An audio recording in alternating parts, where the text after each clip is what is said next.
ഫോട്ടോഷൂട്ടിന് ഇതേ ഇങ്ങനെ വേണം പോസ് ചെയ്യാൻ. അതെ, ഇവരെ കല്യാണം കഴിഞ്ഞതാ. എനിക്ക് ആ എക്സ്പീരിയൻസ് ഒന്നുമില്ല. ഞാനേ എല്ലാം പഠിച്ചു വരുന്നേ ഉള്ളൂ. ശരി, വാ ഫോട്ടോഷൂട്ട് തുടങ്ങ്. വാ. ഓക്കെ, ഞാൻ റെഡിയേ. ഫസ്റ്റ് എങ്ങനെ കറക്കിയ ഇങ്ങനെ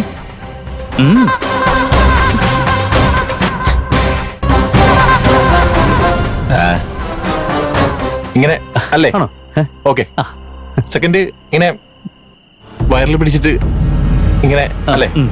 സൂപ്പർ, കറക്റ്റ് ബ്രോ.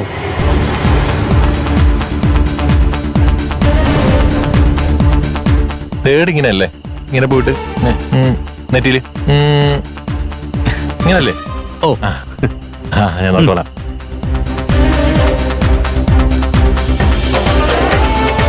ഇങ്ങനല്ലേ? മാഡം, ഈ ബൊക്കെ കയ്യിൽ പിടിച്ച് പോസ് ചെയ്താൽ മതി. ഫ്രെയിമിൽ നല്ല ലുക്കായിരിക്കും. അതാ വാങ്ങും മാഡം. ഒന്ന് പിടിക്കും മാഡം.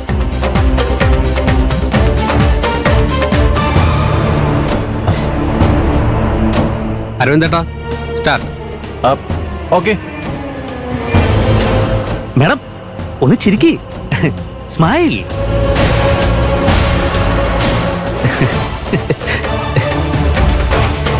ഇങ്ങനെ തിരിച്ച് ഒന്ന് തിരിഞ്ഞേ.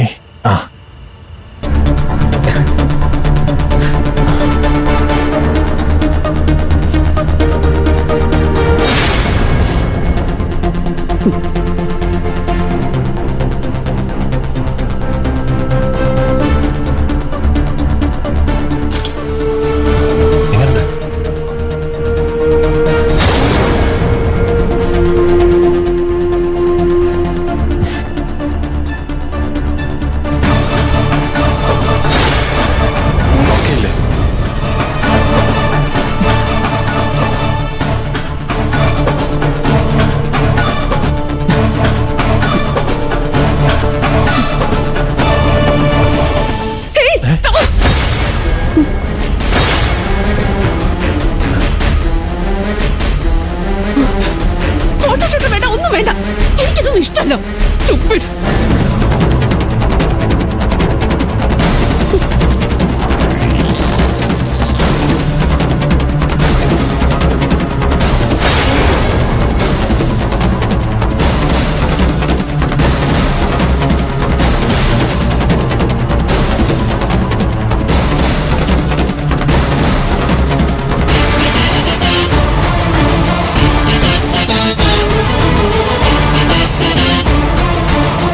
തെറ്റായി പോയില്ലടാ ആകാശേ. ഇല്ലേട്ടാ, ഒരു തെറ്റുമില്ല. മേഡത്തിന്റെ ദേഹത്ത് തൊടാൻ പാടില്ലായിരുന്നു. മേഡം എന്ത് വിചാരിച്ചു കാണും? പോയത് കണ്ടില്ലേ?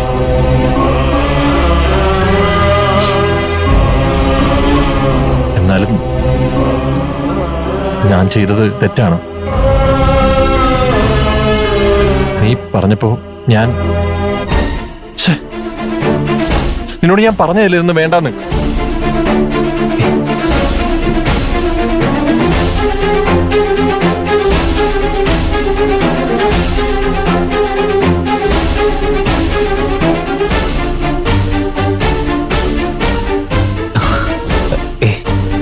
അരവിന്ദേട്ടാ, ഒന്നുമില്ല.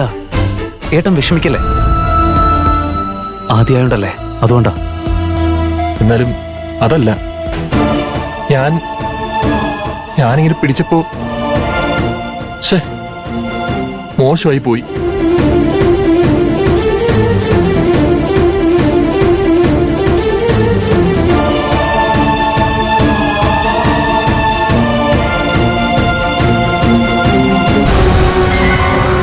ചരു, അരവിന്ദേട്ടനെ പറഞ്ഞ് മനസ്സിലാക്കാൻ പറ്റിയ അവസരം. നീ അനുവിനെയും കൂട്ടി അപ്പുറത്തേക്ക് പോ.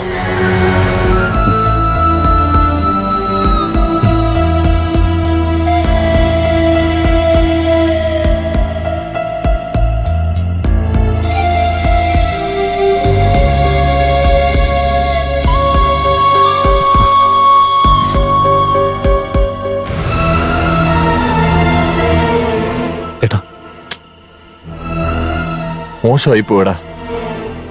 ഒന്നും വേണ്ടായിരുന്നു. എല്ലാം എന്റെ തെറ്റാടാ.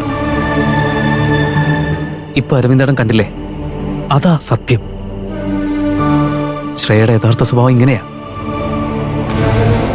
അവളൊരു സാഡിസ്റ്റാ. മറ്റുള്ളവരുടെ വേദനയും ദുഃഖമൊന്നും അവള് കാണില്ല. പക്ഷെ ശ്രേയ ജനുവിനാ. നിന്നെ കല്യാണം കഴിച്ച് ഞങ്ങളോട് പ്രതികാരം ചെയ്യാൻ വേണ്ടി അഭിനയിക്കുമ്പോ മറ്റുള്ളവരെ പോലെ അവളുടെ ഉള്ളിലെ കാര്യങ്ങൾ മറച്ചു വെക്കാൻ അവൾക്ക് അറിയില്ല. അല്ലായിരുന്നെങ്കിൽ ഈ ഫോട്ടോഷൂട്ട് നല്ല ഭംഗിയായി നടത്തി നമ്മളെ എല്ലാവരെയും അവൾ പറ്റിക്കുമായിരുന്നു. അവൾക്ക് ഇഷ്ടമില്ലാത്ത ഒരാൾ ദേഹത്ത് കൈവച്ച ഏതൊരു പെണ്ണും പ്രതികരിക്കില്ലേ? അതുപോലെ അവളും പെരുമാറി. നിന്നെ അവള് ഒരു അന്യപുരുഷനായിട്ടാ കാണുന്നത്.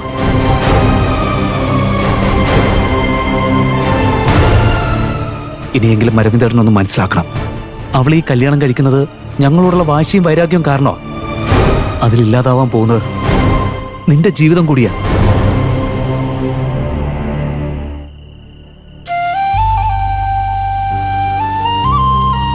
മനസ്സിലായടാ. എല്ലാം ഞാനിപ്പോ തിരിച്ചറിയുന്നുണ്ട്.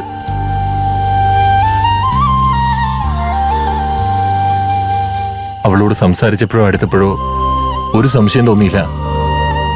എന്നെ ഇഷ്ടപ്പെട്ട് കല്യാണം കഴിയാൻ തയ്യാറായെന്ന് വിചാരിച്ചത്. അവളുടെ ഉള്ളില് ഞാനില്ലെന്ന് മനസ്സിലായി. ഞാൻ ഇത്രയ്ക്ക് വലിയ പാപിയാണോടാ? എല്ലാരും എന്നെ പറ്റിക്കുകയാണല്ലോടാ. അതെന്തിനാടാ?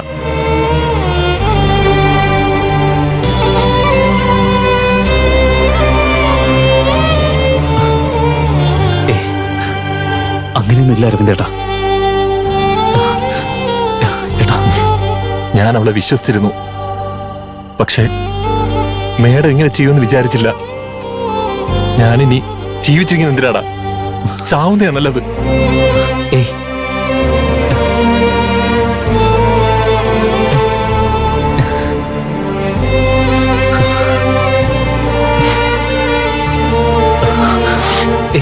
കരയല്ലേ അരവിന്ദേട്ടാ, ഞാനുണ്ട് കൂടെ.